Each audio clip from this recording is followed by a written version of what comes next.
The library was my space, and there was just so much. To the Harbor Grace excursion with the boys to have a time.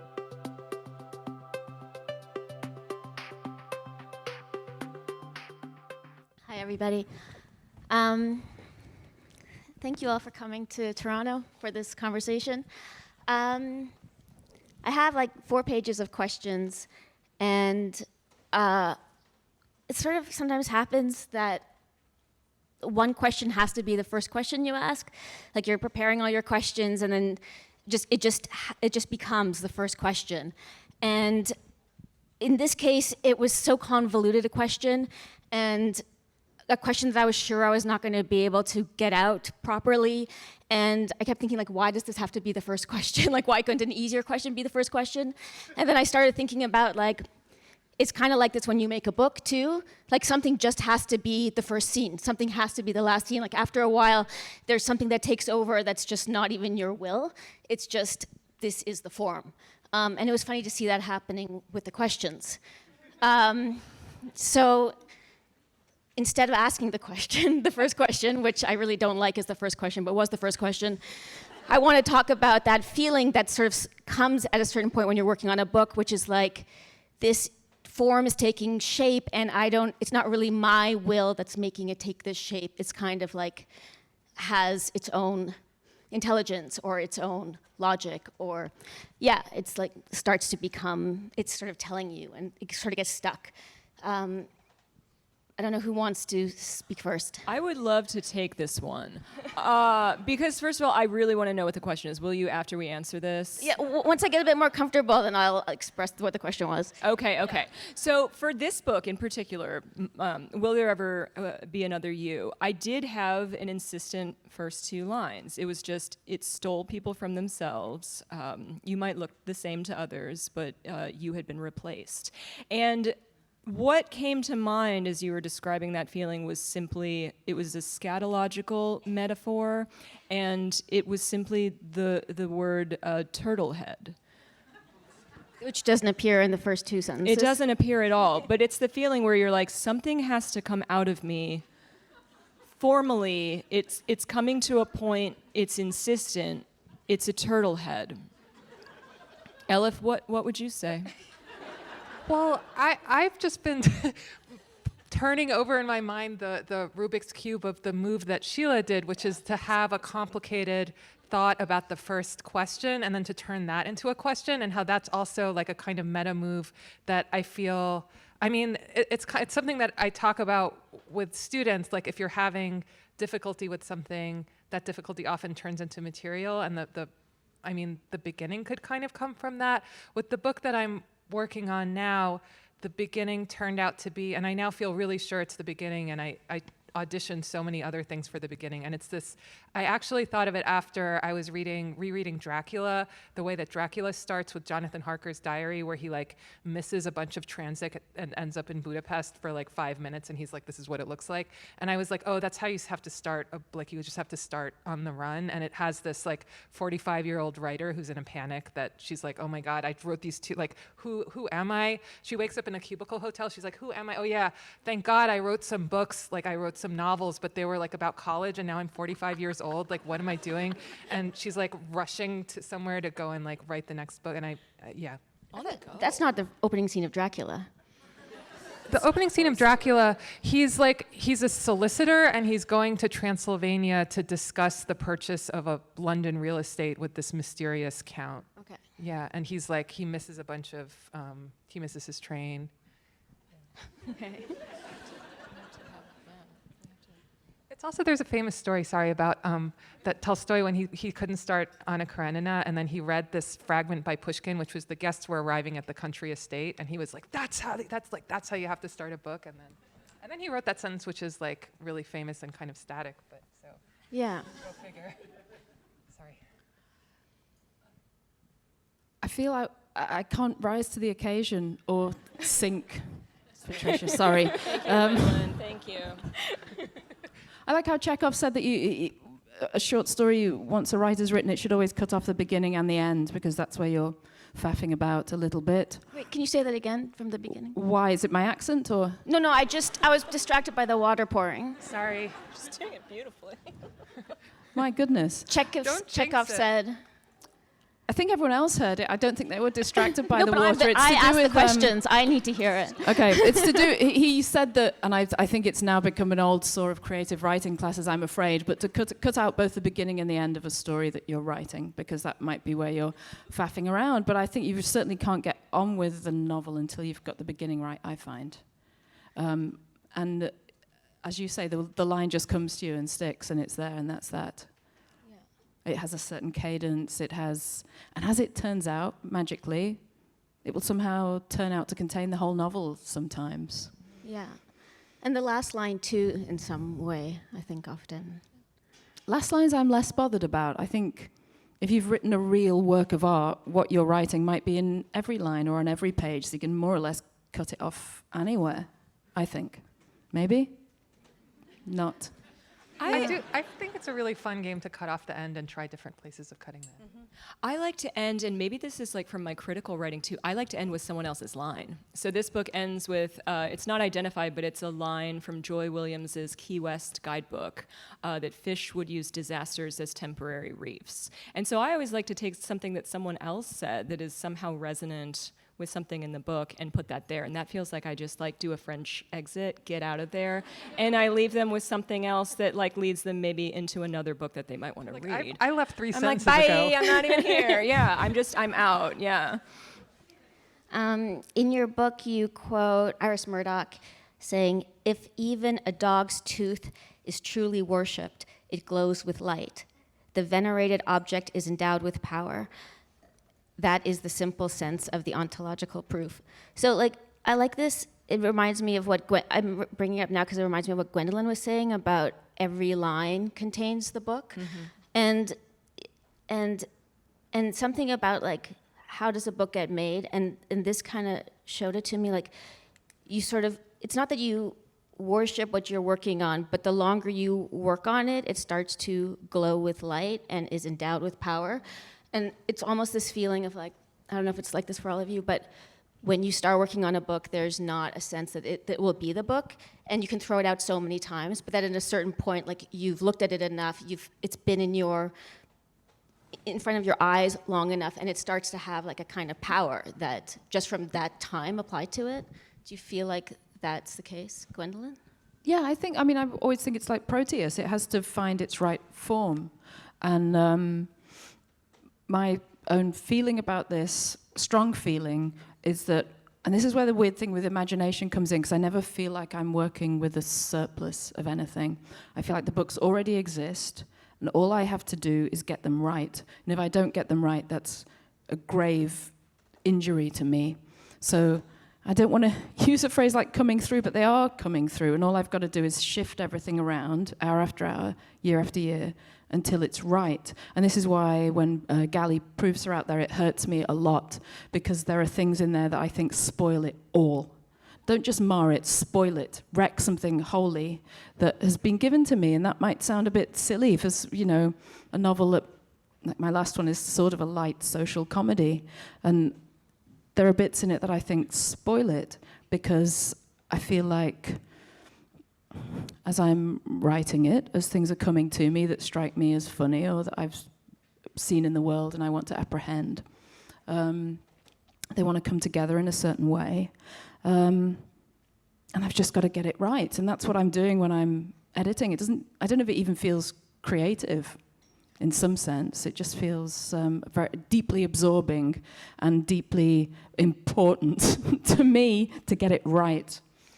So you use a fluid metaphor, which I would apply to your work, and also one of like hearing something that needs to be correctly transcribed, which I would also say is very true of your work. But I was showing you guys my rock collection backstage, and I'm doing exactly the same thing that you're doing, but I'm doing it with like little pebbles that I'm putting in proximity to each other. So that line that you quoted is from Iris Murdoch's The Sea, the Sea. It's a very beautiful line.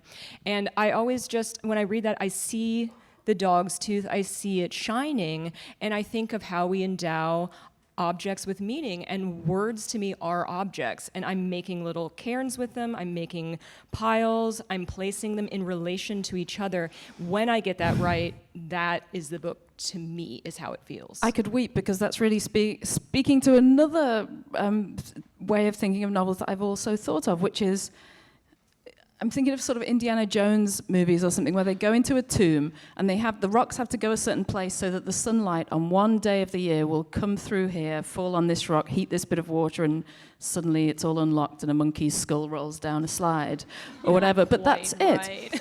And I was just reading a book which I enjoyed in parts, but thought was psychologically interesting, which was a reissued collection of Gorky's reminiscences of different writers, and he's writing about Leonid Andreev, and there's a bit where he describes Andreev stealing one of his ideas for a story.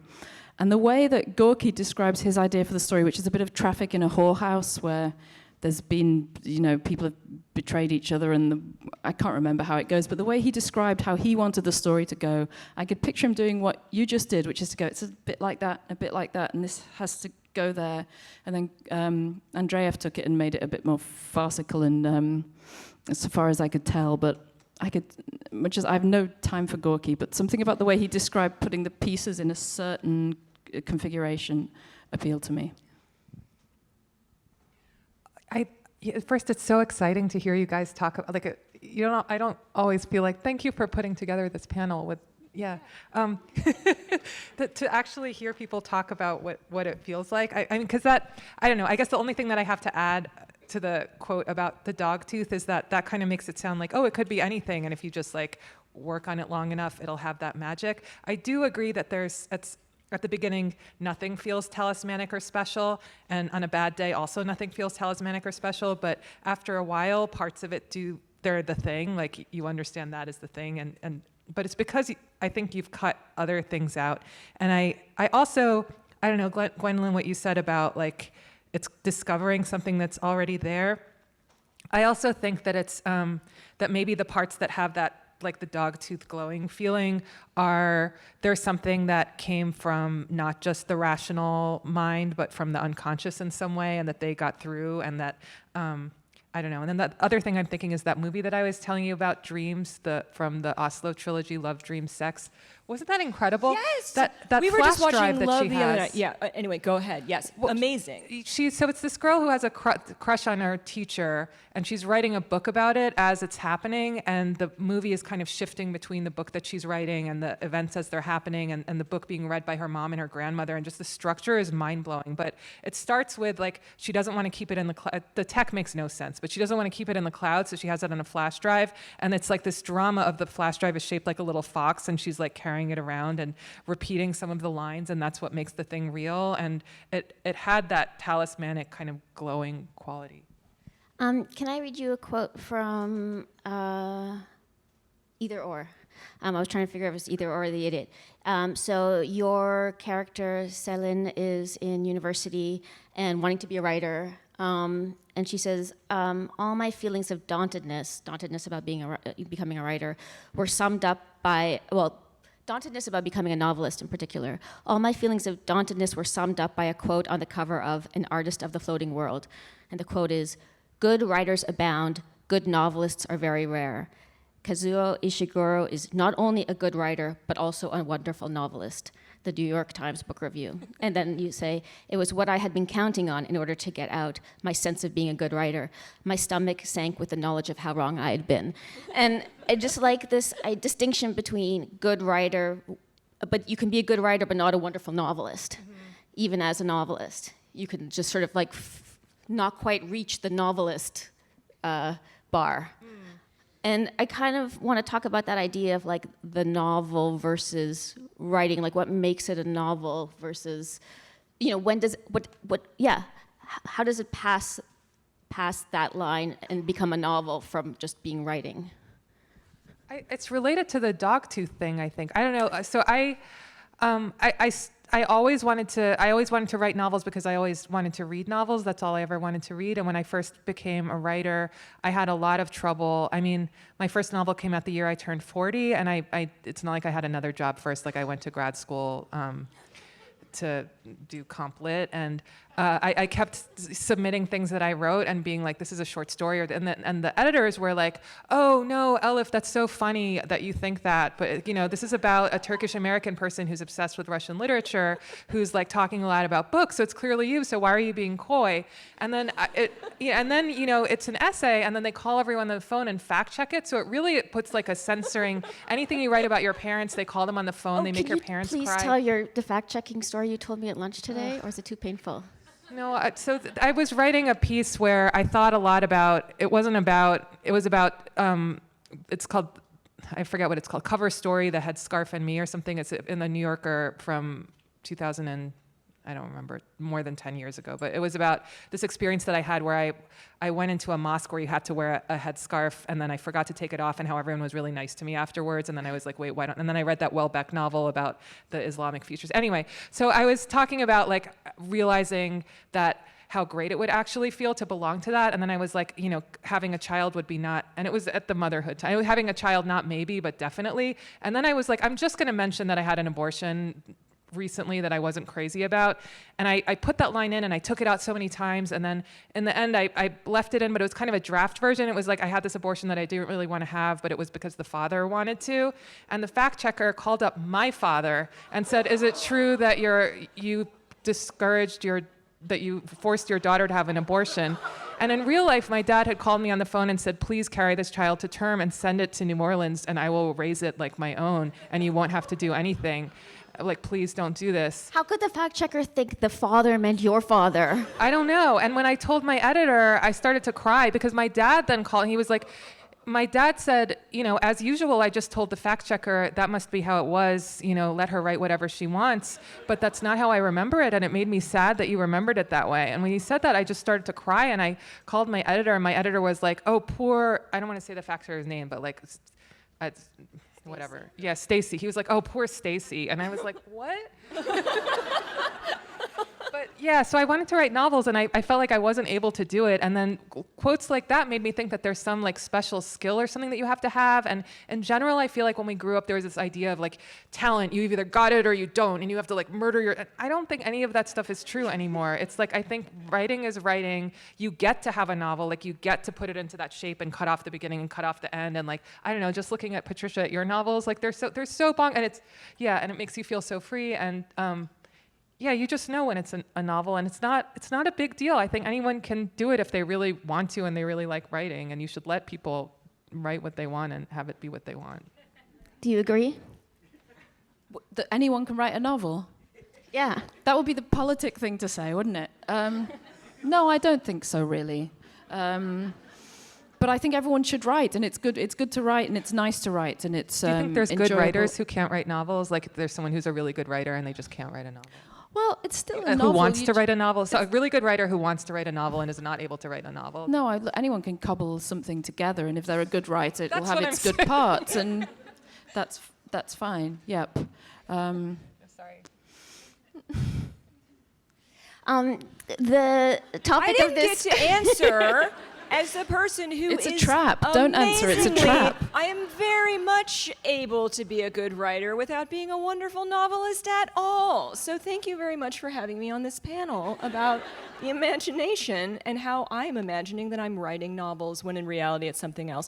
I grew up reading sort of like essayistic, philosophical poet novels. Those could be anything. I mean, maybe the rule is that you lop off the beginning, you lop off the end. Well, And it's so that's what- heterogeneous. Yeah. Also, anything can be a novel, and a perfect novel sounds sort of repulsive, doesn't it? It You is don't want to repulsive. go near a perfect novel. Yeah, I don't want that. It has to be a bit. I wrote one once and I threw it away. I was so disgusted by this lizard of a thing I had made. The topic that we're supposed to be discussing is what is imagination, and we had to pick a sentence, and I thought, like, I was reading Gwendoline. I really like this sentence from one of your books. I think it was First Love. We walked up to the shops into the throat of the wind. And I was like, wow, the throat of the wind. And I can't stop thinking about that, the throat of the wind. And I thought, imagination, like when people talk about the imagination, like it sounds like the imagination has to be this very big thing. It can't just be, well, maybe there's a sentence that says, we walked up to the shops into the throat of the wind. Like it can be this very fine point detail. Whereas when I hear the word imagination, I think that it has to encompass absolutely everything that's going on in the book. Yeah, the word imagination has, to me, a sort of almost corporate tint to it at the moment. I imagine someone capering towards me in a frock coat, wanting to sell me something, or a sort of virtual reality person saying, "Step into my Imaginarium." Does that make sense? Imagineers. The Disney has Imagineers. Imagineers, yeah, quite. And yeah, it's everything. I mean, I could be bounded in a nutshell and count myself a king of infinite space. Is that the line? Yeah, it must be. With a caveat, though, the caveat that he adds. But it does mean that the inner world doesn't have to match the outer world. So of course, it's freedom. It's everything. But yeah, of course, if I were to pick up a book and someone said, "Oh, they're so imaginative," I probably wouldn't. And yeah, I love a vision, a vaunting vision, dreams, memories, all that kind of thing. And you're right, it can be just in one line. Maybe not that line, which I'm mortified by now. What is the throat of the wind? What was? You don't like that sentence I anymore? was young. That's why you don't let people re-edit their books. You cannot let people edit their own things. Why don't you like that Take sentence? out that stuff. Yeah. I just want to know why you don't like it anymore. What does it mean, though? It's sort of. It doesn't need to mean anything. Like you can sort of. That's a trap. It doesn't need to mean anything. But it gives me a feeling. Like I'm like, that is what it's like to walk I'm down on the a windy spot in a street. bad way now. No, I'm going to go next. I'm going to save your ass. I'm going to save your ass, Gwendoline. Because here's what I'm going to say about imagination. It is so finely within someone's perceptions. When she wrote that line, it was probably unconscious. You didn't work on that line. You were just like, I'm entering this scene. I'm entering it. I'm entering to the throat of the wind. I use a lot of physical, somatic, bodily metaphors. I do that too. It's because that's the way I experience the world. Yeah. I experience corridors, I experience throats, pivots, wrists, joints, in all of the things that I do. I see lungs wherever I look. It's like one of these freaky things to do with my perception. And you would be amazed how many people cannot write a sentence like that. It's so simple. I'm reading 1 million books this year, and you would not believe how many people cannot write a sentence that just kind of carries you into a slightly different vision or perception than your own. You said something nice in your interview last night about imagination being memory plus confusion. Yeah. I stand by it. It's good. It's good. There's an LRB piece written by Michael Hoffman, poet translator, where he quotes Robert Lowell. And he quotes Robert Lowell saying it as an aside in a recorded conversation. I don't know who about, can't remember. Significantly can't remember, but he says, "Memory is genius, I suppose." And I sort of once tried to track that down. He says Robert Lowell says it, but it turned out Robert Lowell might have sort of just stolen it, and it was an aside in a piece that was in a magazine years before. But it's true, and I mean, not to take the obvious, but Proust, it's amazing what you can achieve just by paying attention to the way things are, which is not necessarily imagination, except for in the genius that he brings to the lines and the visions and the metaphors and so on. But it's true, it's adding confusion, and there you are. Yeah. I mean, I feel kind of like the opposite. Like I have no memory, and I don't really notice anything. But you can sort of make anything into an asset. Like if you don't remember anything, and you don't have a very, like I was waiting at the wrong bus stop coming down here. Like a man was like, the bus no longer comes here. I would have been there all night. So like there's just like a not noticing. But I think that can be interesting. And this brings me to my original question, which I didn't ask yet, which is reading all three of you this week, over the last few weeks, was really interesting because I don't usually read three people's entire oeuvres all at once. And I think there's this feeling that you have as a writer that's a bad feeling, which is like, I'm never going to write Anna Karenina. I'm never going to write Crime and Punishment. Like, I'm just not, that way of writing a novel is kind of inaccessible to me, even though it's my favorite kind of novel to read. And there's a kind of shame about not being a good enough writer that you kind of carry with you as a writer. And all of your books are all very much about how the characters perceive the world, and the characters are not like, they're not in a vastly different universe from you guys as writers. They're not like queens, like from 200 years ago. And reading all of them together, I had this feeling like, well, we don't need Tolstoy because it's just as rich to have lots of different writers writing really freely in whatever form makes the most sense about their own way of perceiving the world. And maybe you perceive it with like a tremendous amount of humor, or maybe you perceive like really the materiality of things, or you can like make images, like just metaphors. And it felt to me, the first time I felt okay about like the fact that, well, I'll never be Tolstoy or Dostoevsky, and I'm writing in this, what sometimes can feel like a kind of narrow register. But I'd never felt happy about being in this moment in history as a writer before. Like, maybe that's not possible, but this other thing is possible, and it's kind of just as rich. Yeah, I do think about that the move that Tolstoy was making, that I feel like the way I was taught creative writing, I talk about this a little bit in Either Or. I give like Céline Goes to Creative Writing class, and like there's this idea that what writing a novel is virtuosically stepping into somebody else's point of view, and that I feel like, and there's some stuff in Henry James's prefaces too, where it's like, I got the germ of my idea from this woman who was sitting next to me at dinner, but of course then I had to do all of these elaborate, the operations of a novelist. I had to be performed on it to get from that mere germ into the, the actual portrait of a lady.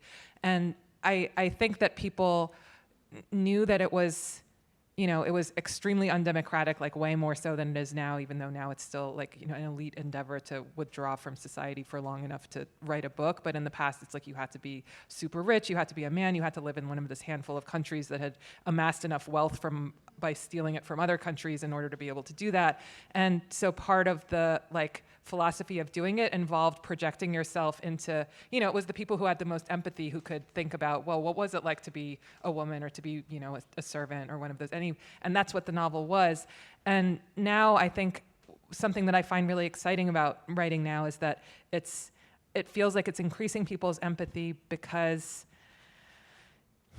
so many different people are writing their observations. And I guess to go back to the thing about imagination being observation in a certain way, the theorist who I find the most useful for thinking about writing from a writing point of view is Victor Shklovsky, who has the famous idea about defamiliarization, that normal life just makes us, creates habits that make us not perceive things anymore. It's similar to how Proust talks to, and that writing has to destabilize habit. And when you destabilize habit, not in order to see some wonderful thing that doesn't exist, but just to see reality as it actually is, to get through that fog and that deadness that we all sink into, that that makes it sort of possible to live without being crushed by pain all the time. So yeah, I think that's the imagination that we need to observe. I like that destabilizing of reality better than empathy, because for me, I just don't. For me, it's more like less empathy than, oh, your consciousness could be this way. Like, it's just exciting to think, oh, I could actually be going through the world. The empathy. I want to come back to this question, but I just want to say, the James Wood reviewed you, Gwendoline, and he said one thing that heartlessly unsentimental writing, meaning your writing, does is force the reader to generate the very sympathy such books lack. And that made me so angry to read that. That's insane. I was just so delighted to be reviewed positively. I mustn't have passed the sentence correctly. It seemed fine to me. Although I get very bored with reading that the point of literature is that it creates empathy. I'm like... Sorry, I contributed to that. I hate it too. But no, I wanted to. I'm sorry. No, I'm just saying I too prefer the destabilizing reality angle. And I would say that you don't know what is hyperspecific and what is universal. I was at Harvard last year, and I felt you running in channels. I felt you in the throat of the wind, Elif. I literally felt you running along these streets, along these corridors, having the confusion that you must have had at that time in your life, which then every single person who read that book also admitted or confessed to feeling. My feeling was that if I went to college, I would open a door on the first day that just like went, 100 feet down to a concrete floor, and I would just step off the step there, and I would just like instantly die at college.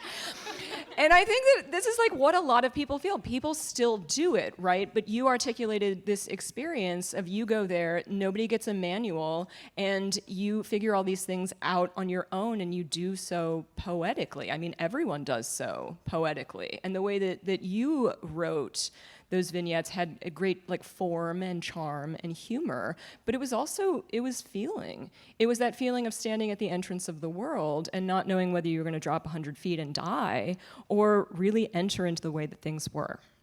So maybe there's like a less hateful way than empathy to talk about it, because there's like a mealy-mouthness. Yeah. Well, That's the like idea there's makes like you a better recognition. person. Yes. Yeah. I mean, because they're actually, when you understand someone whose perspective has been kind of alienating to you all the time, and then you read a book that's about just, I had that a little bit with Flesh, the book that won the Booker Prize. It was like one of those guys who like, you meet these guys, I mean, he was a nice version of that, but like these people who you're like, so, da, da, da, and he's like, sure. Yeah, he doesn't say anything but sure and yes the whole time. And then you're like, oh, wow, like this rich interiority sort of opens up, which makes it sound horrible when you describe it like that, but it feels exciting. It feels like, like you're discovering that something else is allowed. Whereas if you talk about empathy, it sounds like sort of you're not allowed to do something because now you have to be empathetic. So empathetic. Yeah, it's very much in the Imaginarium side of things. We don't have to do. Like, novels are evolutionarily training people to like. Oh yeah, yeah, babe.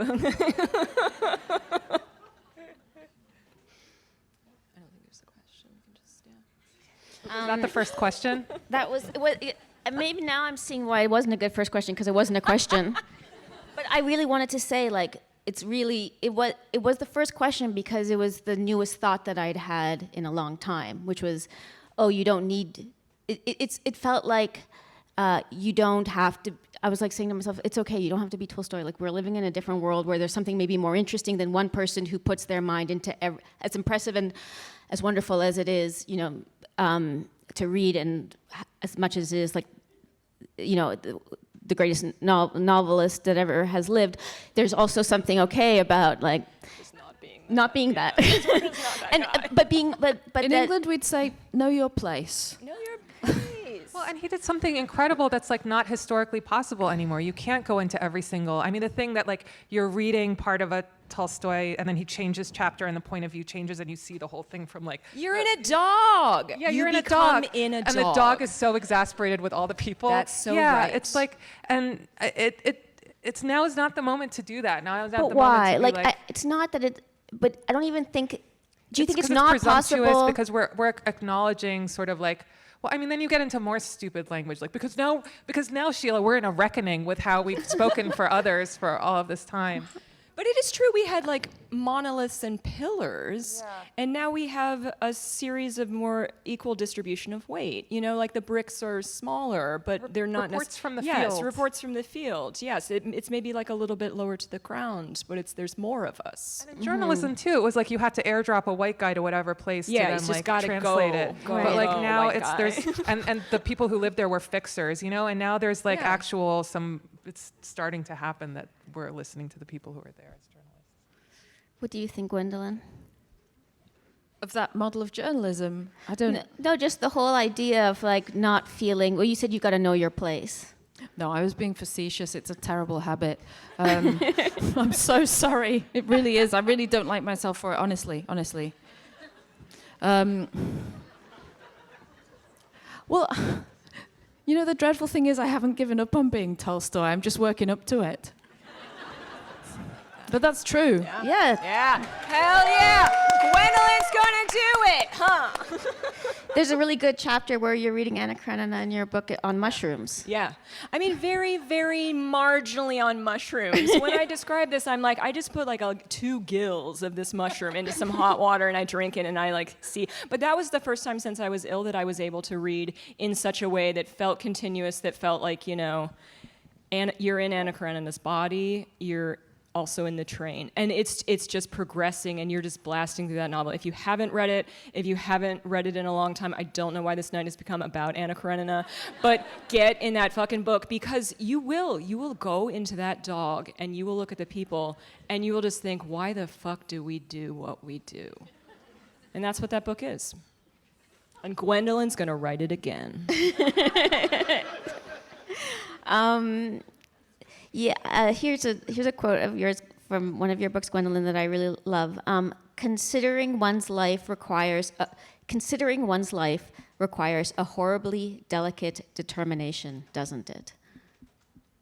A horribly delicate determination. You're going to say you don't like that line anymore. I like it, except I don't know why I had to put "doesn't it" on the end. But that was a sort of jab through the whole book. If I were to write it again, I'd probably take them out. That just seems to me a bit needlish, a bit needling. Maybe. I want to ask you about dialogue, because the dialogue in your books is so special. And I was reading one of your books last night, and I would think, pay attention and figure out how she's doing what she's doing. And then I would forget that that's what I was doing, and I would just kind of get lost in the story. And then I would tell myself, oh no, you're trying to really, watch to see what she's doing sentence by sentence. And again, I would get lost and just be reading. And I wonder what, it reminds me a little bit of Pinter in places. I wonder what you think other writers are doing wrong when they write dialogue, because it feels very natural. It feels so different from other dialogue that I read in books. I think it's so easy that I'm astonished that everyone doesn't do it exactly the way I do it, which is why I can't teach, because I just look at and want to make it into me. With other people's writing, which is, I know is, I don't know, it's invidious. I couldn't talk about other people. I think the key thing is this. Like you were saying, what are people doing? The thing is, and as Chekhov said, people live so badly. And I think since February 1979, when I arrived here, the questions I've been asking are, where am I? What the hell is going on? And what the hell are you all doing? And that's so evident in the way people speak. And more than Pinter, I'd say Beckett. People jabber and jabber and jabber in order to say the one thing that they need to say. And they'll do that their whole lives. People will have a lie in their life and they will defend it like a rabid dog, rather than face it. And I write about people who are compulsively evasive, I've realized. And I think where this is going for me in my life is at a certain point I'll realize I'm the evasive one. And that's what I've been generating this whole time. But that's a few books away yet. But dialogue, to me, isn't hard. And I remember sitting on a panel at the Edinburgh Festival with a woman who said, I just can't do it. And I thought, that's the one thing it's easy to do. It's everywhere, these character studies, to me. But I've been tuned in forever. It might be something like pitch, though. If you have it, you don't understand how people can't sing on key, right? And if you do, then it's just very natural. You remind me of Henry Green a lot, which when I would read, don't make that face, Gwen. Yeah, I love Henry. No. Henry Green has some of the best dialogue in the game. You're writing some of the best dialogue right now. And what you realize reading Henry Green's books is how stupid you are. You are just reading and you're like, this is the best dialogue. This is moving the story in ways that I cannot understand. It moves the stories the way it moves life, the way people talk, the way that moves life, that's how his dialogue moves those stories. And you just think, I'm an idiot, I'm a fool, and you're really, really good at the thing that you do. It's just a compliment. I don't respond Have to you them. ever had one of those before? I don't respond to I'm them. just gonna give you that one, okay? You're very, very good at dialogue, Gwendoline. Was it you, Patricia, that was saying yesterday that there was a panel and it was all women and they just got on stage and complimented each other? Oh, yes. Yeah. This was at the Miami Book Fest. We didn't have a moderator. He had gone down with the flu. And it was me, it was Karen Russell, and it was Katie Kitamura. And it was, that part in How Should a Person Be where Margot paints Woman Time? Yes. It was woman time, okay? We were all on this stage and we were like, well, you know what I really love about your work, Katie? And we just kind of lean over and Karen's like, and Patricia, what's great about you? And I was like, this would never happen on a panel with like any men. It was really great. Like the panel itself, I was like, well, that's probably not how that should have gone. But at the same time, it was just kind of great. We were like, we really liked each other's work and we were just sitting up there talking about it for an hour. Yeah, it was kind of great.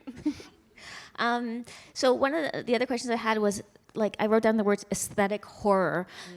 Like, when you see it in either other people's writing or in your own, what is the thing that you can't, either you're cutting in your own writing, or if it's in the book, you can't read it? For myself in my own work, there's a kind of arch. I mean, I'm having this now because the book that I'm writing now is sort of a version of a book that I tried to write a long time ago and wasn't able to. So I have a lot of material that I got to go back, which is a wonderful case study for me and what made things not work. And I was like, there's a coy archness. There's also a beleaguered insistence, like a beleagueredness that's like understated, but therefore only more. It's hard to put into words. All the more insistent of. It's like a litany of what that actually reminds me of. Certain people who I won't name, but yeah. And it's a tone that I recognize. I've always recognized it since I started writing. I found that one way of negating it was to read Haruki Murakami. For some reason, that first person, cancels it somehow. And I was going through, and I was like, this time I was like, what is the thing? And I kept being like, oh, it's because I hadn't been to therapy. It's because of this. I didn't have self-knowledge. That was the first one I went to. I didn't have self-knowledge. And then I thought, no, the thing that I arrived at was systems buy-in, that I had just bought into. The person who was writing it had bought into some kind of system. It was sort of like what you were talking about just describing perceptions and not naming thing, not filling your thing with a lot of brand names. Like, I wasn't actually describing.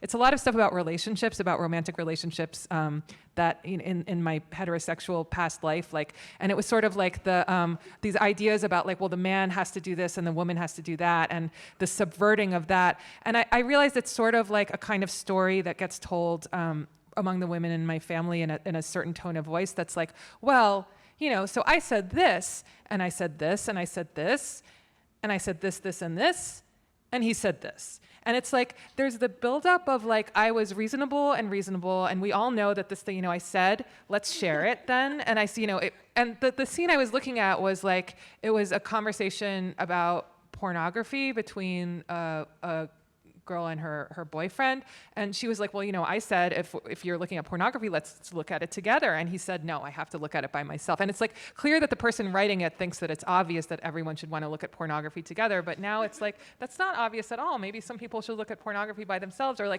why is that should even coming into it? Just describe he said this and I felt this in my gut. It's because that's what it is. It's you feel kind of threatened, and then you throw something at it, and then they throw something at you. And if you can get to that level, then you don't get that I don't get that feeling when I'm able to do that. So sometimes I'm just translating what I wrote into more bodily sensations, and this person said this and that person said that, and less. Even though I didn't think I was editorializing the first time, I now think I was. Right.